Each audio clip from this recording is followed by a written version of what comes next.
जय हो द्वारकाधीश। आज दोपहर की उनके दिल की बातें ये रहेगा टॉपिक और क्या हो सकती है वो बातें ये जानने की कोशिश करेंगे। आज के रीडिंग से टैरो भी देखेंगे, साथ ही साथ ओरेकल मैसेजेस।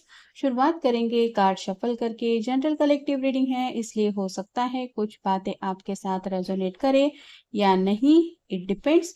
रीडिंग को क्लेम करने के लिए आप कमेंट सेशन में 1111 टाइप कर सकते हैं और रीडिंग अगर आपको पसंद आता है तो चैनल को लाइक कर सकते हैं, शेयर कर सकते हैं और सब्सक्राइब तो कर ही सकते हैं।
पहला जो कार्ड मिला है वो है king of wands, fire sign Aries, Leo या फिर सैजिटेरियस। ये पर्सन कुछ ना कुछ एक्शन लेने के बारे में जरूर सोच रहे हैं। इस पर्सन के चेहरे के ऊपर जो दाढ़ी है वो बताती है कि फ्रस्ट्रेशन मोड में थोड़ा सा है। मतलब काफी वक्त से लंबा सोच विचार अगर चल रहा है तो ये थक चुके हैं। अब चाहे जो हो जाए इनको बस एक्शन लेनी है और एक बार रिजल्ट को हासिल करना है। तो प्यार के रास्ते पे आगे बढ़ने को लेके कोई बात हो सकती है, क्योंकि यहाँ पे इर्द गिर्द कई सारे हार्ट के सिंबल है जो बताते हैं कि शायद लव रिलेशनशिप के बारे में कुछ ना कुछ इनके मन में चल रहा है। अगला कार्ड है द हैंगमैन। स्टक फील कर रहे हैं, लेकिन ये हंसी खुशी यहाँ पे जैसे जानबूझ के छोटे बच्चे शरारत करते रहते हैं और अपनी अतरंगी बातों से उनको मजा आता है, वैसे ही इस पर्सन को भी यही लग रहा है कि इनकी जो अपनी एक आदत है किस तरह से भी जिंदगी जीना, ऊट-पटांग हरकतें करते रहना, उसमें ही इनको ज़िंदगी का असली मज़ा आता है। तो दुनिया भले ही इनको स्टूपिड समझे, कुछ भी समझे, इनको इस बात से फ़र्क नहीं पड़ता। ये बस अपने तरीके से अपनी ज़िंदगी जीना चाहते हैं। अगला कार्ड है three of wands, fire sign Aries, Leo, Sagittarius. ये आसमान को देख के अंदाज़ा लगाने की कोशिश कर रहा है कि जिस तरह का माहौल मुझे चाहिए, क्या अभी सच में वो सिचुएशन है? तो वैसे ही आपके पर्सन उनके सामने फ़िलहाल जो ऑप्शन है उसमें से सही ऑप्शन चूज़ करने की कोशिश कर रहे हैं। कुछ ना कुछ प्लानिंग उनके मन में काफ़ी लंबे समय से चल रही है और इसी बात को लेके सोच विचारों में ये डूबे हुए हैं। अगला कार्ड है five of swords, air sign, Gemini, Libra, Aquarius. अचानक से जैसे बारिश हो गई है, ये इसको पता था, इसलिए इसने रेनकोट जैसे कुछ पहन के रखा है और ये फिर भी आगे बढ़ रहा है। वैसे ही आपके पर्सन भी काफ़ी ज़्यादा परेशानी की हालत में भी आगे बढ़ने के बारे में ये सोच रहे हैं। मतलब कितना भी मुसीबतों का दौर क्यों ना हो, इन्होंने जैसे ठान लिया है कि गिव अप तो करेंगे ही नहीं। अगला कार्ड है five of cups, water sign, cancer, Scorpio, Pisces. बाकी जो कप है वो छलक चुके हैं, अब जो कप है वो एक कप उनके हाथ में है। तो वैसे ही आपके पर्सन भी सोच रहे हैं कि हाथ में जो है एटलीस्ट वो तो मैं कर ही सकता हूँ, या फिर ज्यादा कुछ पास्ट की बातों में खोए रहने से उदासी छा जाती है। इससे अच्छा है कि प्रेजेंट में जीते हुए अपनी तरफ से जो कोशिश है वो करो, बाकी रिजल्ट जो मिलना होगा वो मिल जाएगा। अगला कार्ड है द सन का, ये टैरो का सबसे बेस्ट कार्ड होता है। तो संडे को लेके काफ़ी कुछ इनके मन में बातें चल रही हैं। साथ ही साथ जैसे यहाँ पे सूरज की रोशनी है, सब कुछ बहुत क्लियरली दिखाई दे रहा है, वैसे ही इनको भी कुछ क्लैरिटी चाहिए। हो सकता है संडे को लेके कुछ इनके मन में प्लानिंग ज़रूर चल रही है। अगला कार्ड है two of pentacles, earth sign, Taurus, Virgo, Capricorn. Imbalance energy में ये काफ़ी वक्त से स्ट्रगल कर रहे हैं। एक तरफ शायद करियर है, एक तरफ पैसा है, एक तरफ घर वाले हैं, एक तरफ दिल की ख्वाहिश है और ये तंग आ चुके हैं कि इसमें से बैलेंस की एनर्जी लाते-लाते इनको परेशानी हो रही है। इसलिए शायद इन्होंने यही सोच लिया कि जो होगा वो देखा जाएगा। अब मुझे ज़्यादा सोचने में वक़्त ही नहीं गँवाना है। Trying to make a choice, जैसा कि ऑलरेडी हमने देखा ये पर्सन कुछ ना कुछ डिसीजन लेने की कोशिश कर रहा है। फिलहाल इनके सामने जो ऑप्शंस है उसमें से ही सही ऑप्शन चूज करने की इनकी कोशिश है।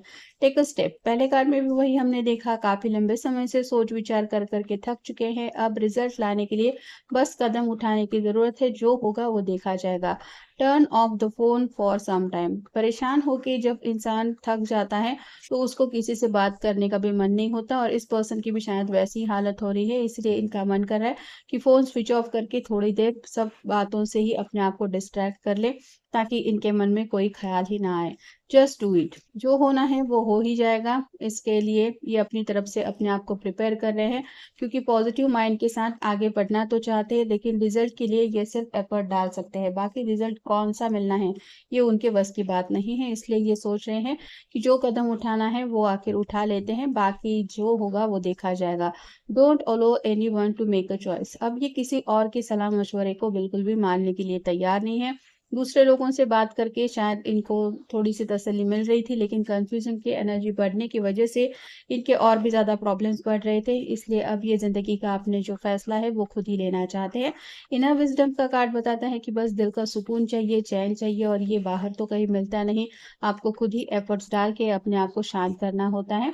Take action if it's necessary, अब वो वक्त आ गया है कि जहाँ पे आगे बढ़ने के लिए कुछ ना कुछ तो प्लानिंग के हिसाब से ही सही, लेकिन कदम उठाते हुए आगे बढ़ना ही पड़ेगा, क्योंकि ये अब ज़रूरी है। अब इससे ज़्यादा वेट एंड वॉच की एनर्जी में रुका नहीं जा सकता। Source, you are my source, जैसे ये नदी है, ये पहाड़ों से चट्टानों से अपना रास्ता खुद बना रही है, ये कहीं पे रुक नहीं रही, ये बस आगे बढ़ने की कोशिश कर रही है। वैसे ही आपके पर्सन भी किसी भी हालत में आगे बढ़ने के लिए अपनी तरफ से कोशिशें कर रहे हैं। Burdens, I accept your help, दूसरों की कई बार हेल्प लेने से इंसान हिचकिचाता है, उसको ऐसा लगता है कि ये मेरी ज़िंदगी है, मेरे प्रॉब्लम्स है, मेरे मसले हैं, मैं खुद ही सॉर्ट आउट करूँगा। तो यहाँ पे अगर उनकी ज़िंदगी के कुछ मसले अगर सॉर्ट आउट करने में आपकी हेल्प हो सकती है, तो अब ये सोच रहे हैं कि मतलब जैसे कुछ डिस्कशन हो, कोई बात हो, जो बस शेयर करने से भी दिल का थोड़ा बहुत ही सही, लेकिन बोझ अगर हल्का हो सकता है, तो वो भी बर्डन रिलीज़ करने के लिए किसी से एटलीस्ट दिल की बात तो करनी चाहिए, और वो शायद बात ये आपसे करना चाहते हैं। Eternity, deeper union with you, ये कहीं न कहीं अपने आप से थोड़ा-सा दूर भाग रहे थे, जो दिल चाह रहा था वो नहीं मिल पाने की वजह शायद यही थी, ये अपने आप को इम्पोर्टेंस ही नहीं दे रहे थे, बाकी चीज़ों में उलझा के रखा हुआ था, और अब जब ये अपने दिल की खुशियों के बारे में सोच रहे हैं, तो इनको समझ में आ रहा है कि उस नादान दिल को क्या-क्या खुशी के लिए चाहिए। Trust, I trust the higher way, इनको पूरा यकीन है कि जिस तरह से भी ये कोशिशें कर रहे हैं, ऊपर वाला ज़रूर देख रहा है कि सच्चे दिल से इनकी कोशिशें चल रही है, और उसकी ब्लेसिंग ज़रूर मिल पाएगी। इनके प्रॉब्लम कुछ हद तक तो सॉर्ट आउट हो ही जाएँगे। प्रॉस्पेरिटी, आई एम ट्रस्टिंग, इन्हें यकीन है कि जो रास्ता इन्होंने चुना है उस रास्ते पे उनको खुशियाँ, सुकून, चैन सब मिलने वाला है। बस भरोसा करते हुए अपने खुद के बनाए हुए प्लान के मुताबिक आगे बढ़ने की देर है। Uncertainty, let me deeply trust, यहाँ पे ये खुद ही अपने आप के ऊपर डाउट ले रहे थे, मतलब प्लानिंग तो बहुत ज़्यादा कर रहे थे, लेकिन दुविधा की वजह से क्या ये करना चाहिए, क्या आगे बढ़ना चाहिए, या थोड़ा और रुकना चाहिए, ऐसा करते करते शायद काफ़ी वक्त बीत गया है, और इस वक़्त बीते हुए वक़्त ने ही उनको हद से ज़्यादा परेशान किया है। और फाइनल है डिसर्नमेंट, ट्रस्ट योर प्लान्स, अपने जो बनाए हुए प्लान हैं, उसके ऊपर अब यकीन करते हुए बस आगे बढ़ना चाहते हैं, और उन्हीं बातों को सक्सेस होते हुए देखने के लिए खुद के ऊपर भरोसा करते हुए पूरी शिद्दत के साथ आगे बढ़ना चाहते हैं, और शायद इसी बात की कुछ इन्फॉर्मेशन में भी ये आपके साथ शेयर करना चाहते हैं। तो ये था आज का रीडिंग, जनरल रीडिंग है। आपके साथ जितना रेज़ोनेट हो उतना ले लीजिए। मिलेंगे नेक्स्ट रीडिंग